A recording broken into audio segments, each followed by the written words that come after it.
Hey, how you doing? Today I have a house remodel. I just finished doing the flooring that's in here, and next I'm gonna be working on building some new cabinets. So I'm starting off with some base cabinets. The first one that I'm gonna do is going to be the sink cabinet, and I just want to show you how easy that is to build your own cabinets. I'm starting off with the sink cabinet that's here. Now the old sink cabinet base used to be small, about a 27-inch wide cabinet base before it was ripped out. The owner of the house wants a 36-inch base, so that's where I'm going to start with. The dishwasher is going next to it, so I laid that out when I did the flooring. So let's get started on that 36-inch base cabinet for the sink. The first thing I like to start with is some good 3/4 inch hardwood plywood. I don't like to use any of the cheaper stuff. I like to use some real wood. And then I'm going to start with the height of my box of my cabinet, which is 30.5 inches. So what I want to do is I just want to mark that at 30.5 inches.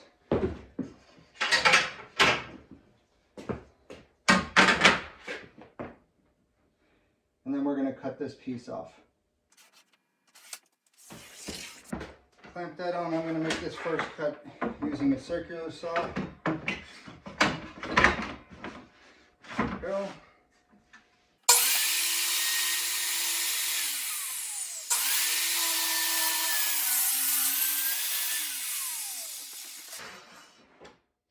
Okay, the next cut that I want to make out of this sheet of plywood is the width of my cabinet. So I'm making a 36-inch wide cabinet.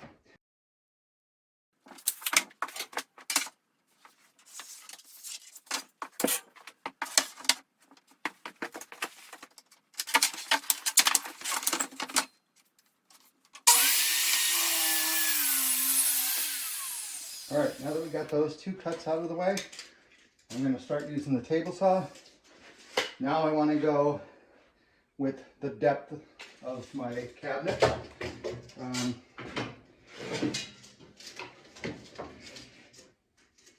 The cabinet I want to be 24 inches minus the face boards that I'm going to put on there, the framework. So I'm going to set this at 23.25.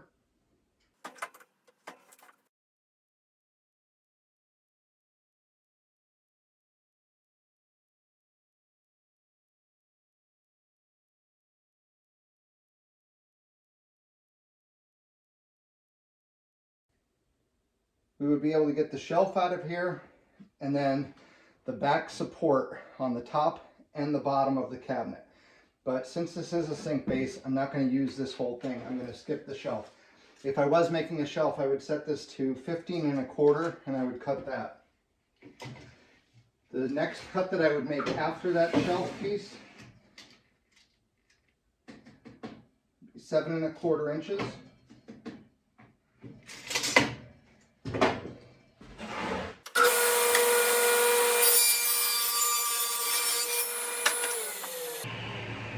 With the 7.25 inch piece, this will be along the back side of the cabinet.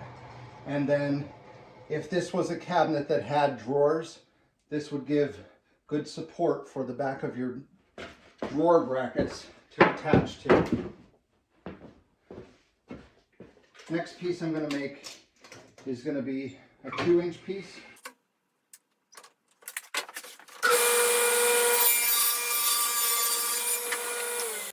Okay, so out of the 3 big pieces that I cut for the cabinet, my next step, I like to use a router with a rabbiting bit on there. This one's about a 3/8 of an inch rabbiting bit. So I'm going to take those pieces. So this one's one of the side pieces that I have. I want to see which side I want on the inside. I'm going to use this on the inside.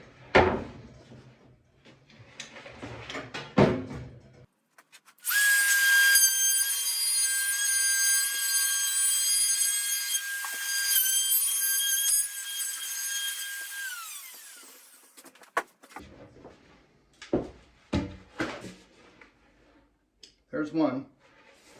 I'm going to do that to the other side that's like that. Okay, next step. After I got those sides rabbited in there that I wanted, I'm going to use a pocket jig set to 3/4 of an inch depth. And what I want to do first, I'm going to take the bottom shelf, the rabbited side, I'm going to face down on there, and I'm going to go on the edges, the left and right edges, not across the front, not across the back. What I like to do is just come in about an inch or so from the front edge. These measurements aren't going to matter.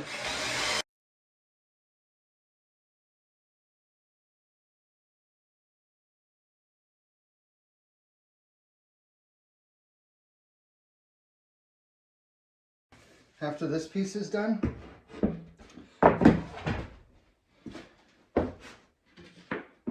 we're going to do that with the 2 rear brace supports.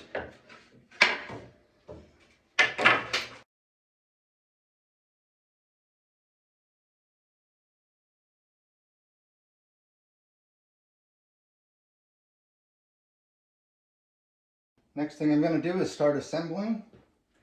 So what I want to do is I want to take one of my side pieces.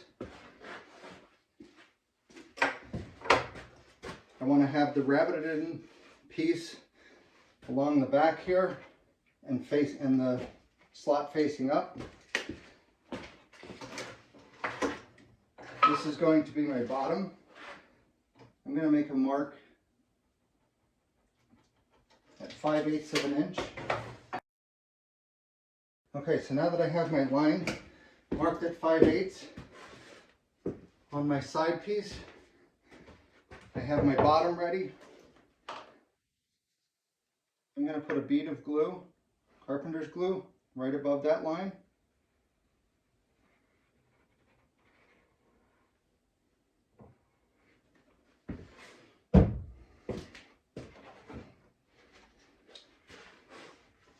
Make sure that the rabbited side matches up with this rabbited side. You want them both on the same side.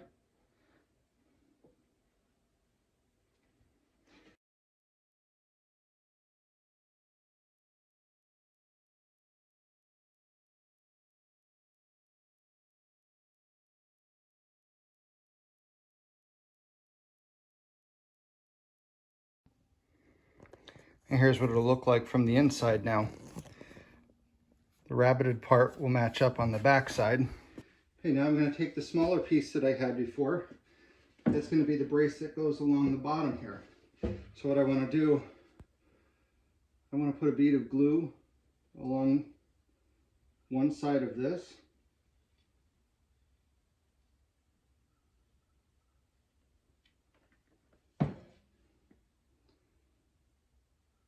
And then I'm going to put it on this side that I'm screwing in now.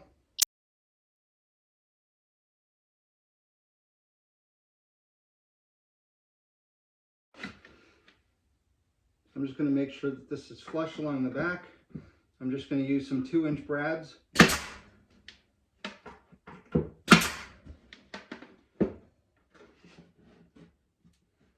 Work your way up.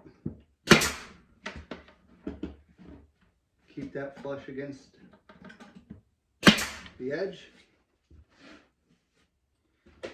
That's good. Okay, next piece we want to grab is going to be the top back support. All right, this piece, once you get some glue on it, it's going to go right on the top, flush with the top, and the back side flush to those rabbited in marks.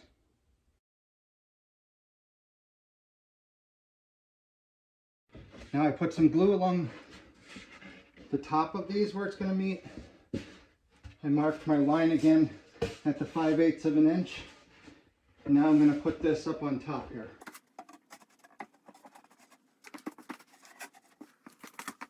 Once you get this all lined up, then we're going to screw it together.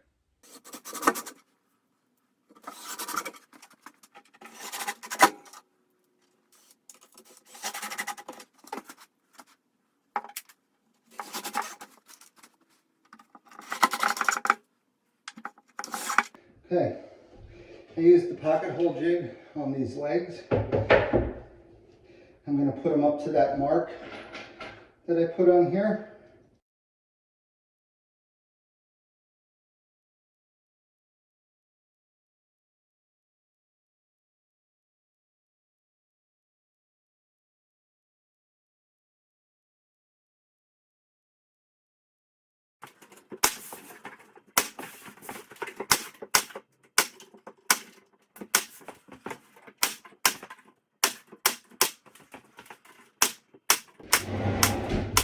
And now I'll just have to mark my holes and drill those out with a hole saw.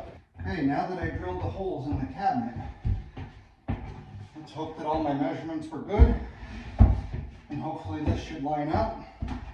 I took the handles off the water valves.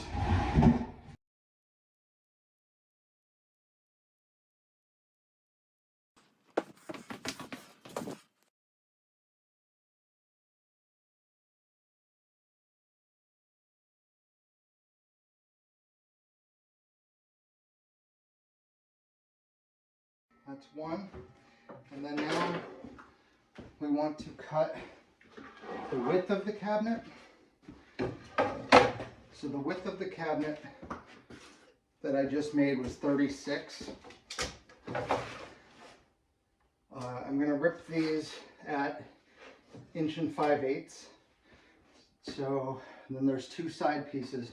So I want to subtract 1 5/8 inches from each side. So that's 3 1/4 inches less than 36.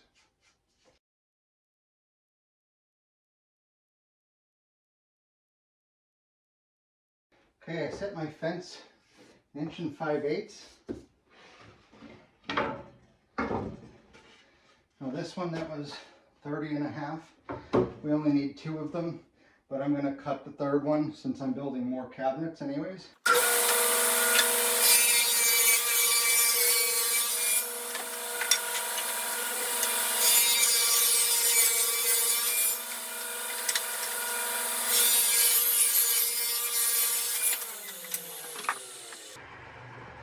This one, that was the width of the cabinet. We're going to need 3 of those. So if you buy the hardwood in 1x6s, which is actually 5 1/2 inches wide, you'll have just enough to get the 3 out of it.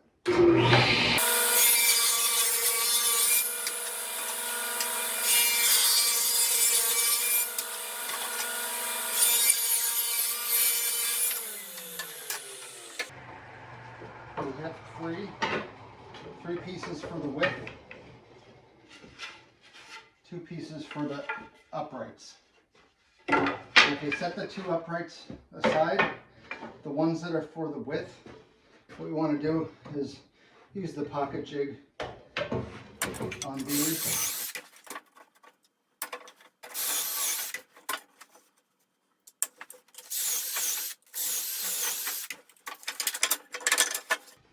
Okay, so all of my cross pieces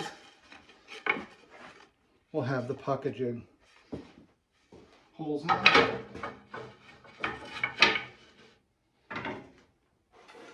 My side pieces do not. Now we'll take those pieces. Here's the upright. Here's the pieces that are going to go across. I like to put a little bit of glue on these edges, and we're going to put one on the bottom, one up on the top, and another one's going to go across the top. I cut a board to keep my space even at 4 3/4, so then I'll use this in here to hold that space even going across the top.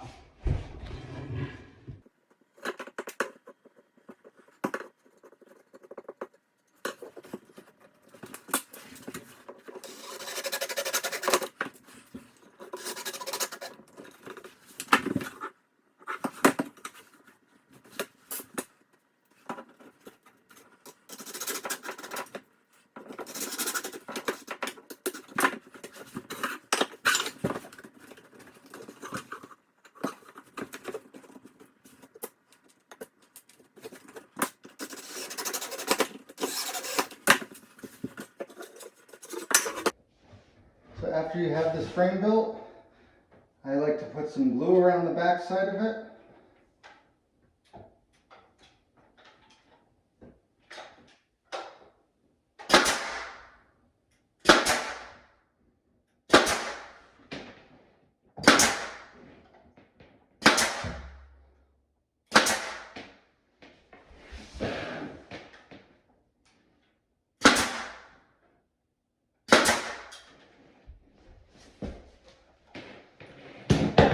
Put a few nails to hold it in.